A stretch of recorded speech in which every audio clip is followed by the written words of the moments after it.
what I eat, how I dress, whom I marry, whom I love, what I worship, if I am not allowed to make these choices, where my choices are not my own, but somebody else decides.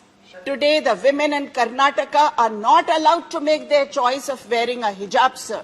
When calls for genocide are made, sir, on minorities, and the government is silent, when Muslim women are auctioned on social media, government is silent. When Mahatma Gandhi is humiliated and the government is silent, sir, where is this feeling of fraternity in our country? Democracy is not a state, sir. Democracy is not a Brahm. The government has one astra, and that is Brahm Astra. The next speaker is Dr. Fozia Khan. Thank you very much, Vice Chairman, sir. How much time do I have? कितना time है इनका? 7-8 minute है, आप बोले.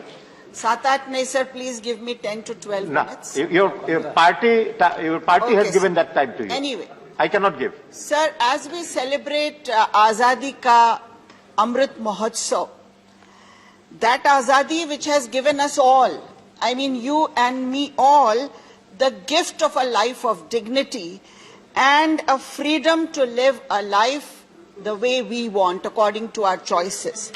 Therefore, this Azadi, sir, this freedom cannot be taken just for granted.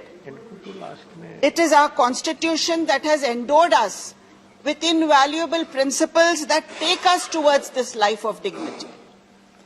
And, sir, the ideals that are enshrined in the preamble, they are the same overall ideals that are there in the Constitution of India. Every single ideal enshrined in the preamble holds the value, the tallness, the immensity, and the sacredness, sir, of a holy book. Today, I wish to acknowledge the preamble of the Indian Constitution, sir, and to emphasize the pressing need to adhere to each of its principles.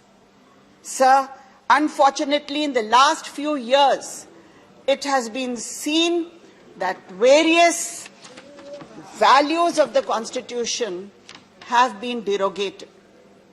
So let's take up sovereignty first. Now, when China, time and again, baring its teeth, growling, establishing settlements in Ladakh and Arunachal Pradesh, can we really boast of sovereignty, sir? This is what I would like to know. An honorable member of this very house, a Rajya Sabha MP from the BJP, has made a comment on Twitter, 56 inch चौड़ी छाती पर चीनी चढ़े बैठे हैं और वह चुपचाप है. So this comment has been made by a Rajya Sabha MP of the BJP. And today, the actual capital outlay for defense has been constantly declining in such a situation, despite the budget estimates being high. This has been happening for the last 3 years. The CAG report of 2020, it says, it brings out the pathetic conditions of our soldiers in Siachen and Ladakh, sir. There is shortage of adequate warm clothing, of boots, of snow goggles, of jackets, and even nutritious food, which is required for survival in those harsh, cold, high-altitude conditions. And, sir, CAG has recommended an investigation into this. I don't know what has happened of it, but the report says that the procurement has been delayed for 4 years. And, sir, currently, India's neighboring countries, their relationship and the relationship of India seems to be slightly worrisome. And, sir, be it China, be it Pakistan, be it Nepal, And at such a time, when we speak about 80% and 20%, is that sensible? Because if we have 20% population disgruntled, dissatisfied, how is it going to be advantage to the sovereignty of India, and how are we going to remain strong from inside and outside, sir? Talk of socialism, sir.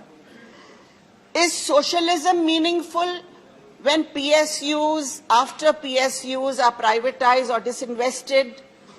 Sir, despite the latest economic survey highlighting the increased demand for Manrega, the allocation hasn't moved an inch. It still stands at 73,000 crores. The PDS, the budgetary allocation for the PDS, sir, has directly, drastically fallen. So my question is, if the poor is not our priority, then where is the social justice? Secularism, sir, is a lofty idea. Our late Prime Minister Atal Bihari Vajpayee ji had said, very correctly he had commented, if India is not secular, then India is not India at all. Sir, with the exponential rise on attacks on places of worship, particularly of the minorities, and the legitimization of such acts by the measured silence of those who are in authority, sir, doesn't it shame the ideals of secularism? What about justice? Justice, where there is no justice, there is no democracy. But what should I say of justice today, sir? कैसे करें इंसाफ के दिल साफ नहीं है, कैसे करें दिल साफ के इंसाफ नहीं है. सर, जिस देश में हमने देखा है कि जजेस, for the first time ever in history, Supreme Court judges have publicly appealed for justice themselves. So these ideals of justice enshrined in the preamble, do we see them really in existence? What is liberty, sir? Liberty refers to the freedom for the people to choose their own way of life, have political views, have religious views, have social views, have their own social behavior. Do you call it liberty in a country, sir, where my choices are not my own, but somebody else decides what I eat, how I dress, whom I marry, whom I love, what I worship? If I am not allowed to make these choices, today the women in Karnataka are not allowed to make their choice of wearing a hijab, sir. If I'm not allowed to make my choices, where is the liberty? This is my question to this House.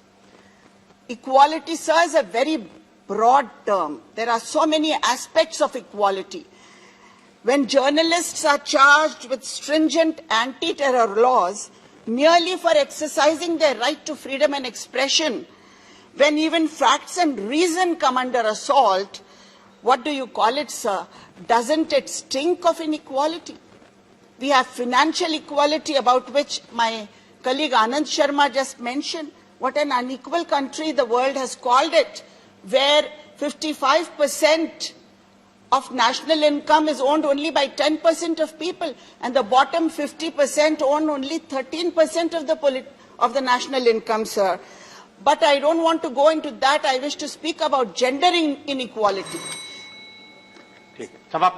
Sir, please give me 2 minutes. Okay. Please. The World Economic Forum's Gender Gap Report 21 says that out of 140 countries, India is at the 140th place among 156 countries as far as gender equality is concerned, and is ranked the 3rd worst performing country in South Asia. If this is what is the situation, and our President in his address says that our priority is empowerment of women, I want to ask the Prime Minister, when are you bringing the bill for reservation of women into Parliament? Isn't it time, when you are talking about empowerment of women, that's the way to empower women? When are you bringing that bill? Sir, budgetary allocation for rural development. Your time is over. Sir, please. I am talking about inequality between... I understand this is not your अंतिम I am speech. just ending, ये आपका sir. आखिरी भाषण Sir, नहीं I am है. just आगे बोलिएगा. concluding. अभी आपके टाइम खत्म हो I am गया just और आपके concluding, टाइम sir. आपके पार्टी ने दिया है. Your time is given by your party. That much time you have given. Sir, I have when given I a talk little of more. fraternity, Please wind up now.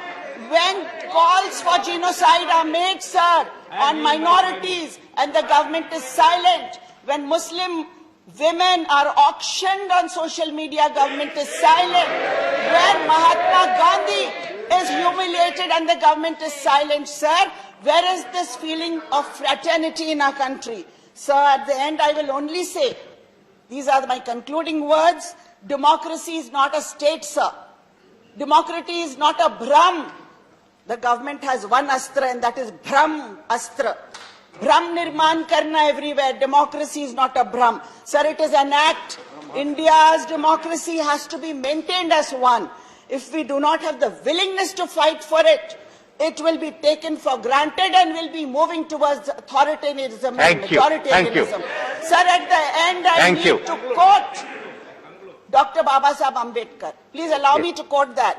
Sir, quote, freedom of mind is the real freedom. I'll call the next speaker.